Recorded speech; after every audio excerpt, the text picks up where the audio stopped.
Alam nyo, sa kinaroroonan natin ngayon, malakas ang kutob ko na malapit na tayo sa pinagtataguan ng Bilyamar na yan. Paano mo naman nasabi yun? Walang mintis. Kapag nangangatin na itong palad ko, malapit na tayo sa pera. Iyan ka na naman.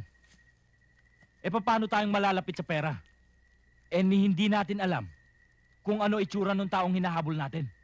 Oo nga, ni isa sa atin, walang nakakakilala sa mukha ng Bilyamar na yan. Kung ayaw nyo maniwala, wag na! Para sa akin, kapag ganito nararamdaman ko, walang paltos! Magandang gabi sa inyo, mga kaibigan. Sino ka? Taga-ebangelista ako.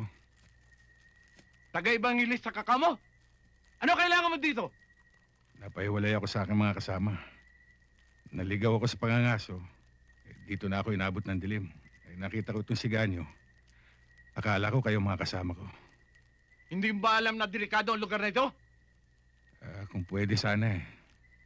Dito na ako magpalipas ng gabi. Andoy, bigyan siya ng kape. Kumain ka na ba? Bigyan siya ng mga kakain. Liga.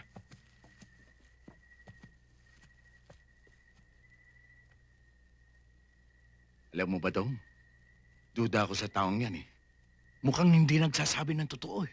Anong ibig mong sabihin? Hindi mo ba narinig? May mga kasama daw siya. Eh ano naman ngayon? Ang hina ng kukote mo, ho. Baka si Bilyamar din ang hinahanap niyan. Gustong sumama sa tropa natin para makaparte. Oo nga no. Hindi ako papayag. Kaya bukas ng umaga, gawan mo ng paraan, ha? Para malis yan sa pangkat natin.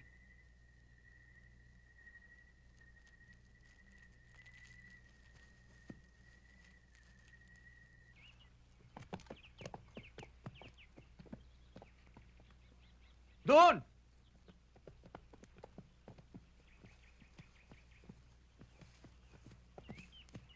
Wala ba kayo napansin isang taong nagabi rito? Kahapon pa kami dito sa bundok. Pero ni isa man ay wala kami nakakasalubong. Maliban na lang doon sa isang lalaking nakikapi sa amin kagabi na taga-ibangilista. Nasaan siya? Yun!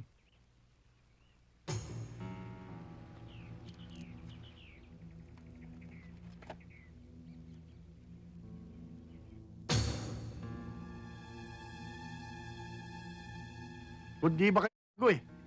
Si Bilyamar nakipagkapi sa inyo eh. Si Bilyamar! Si Bilyamar!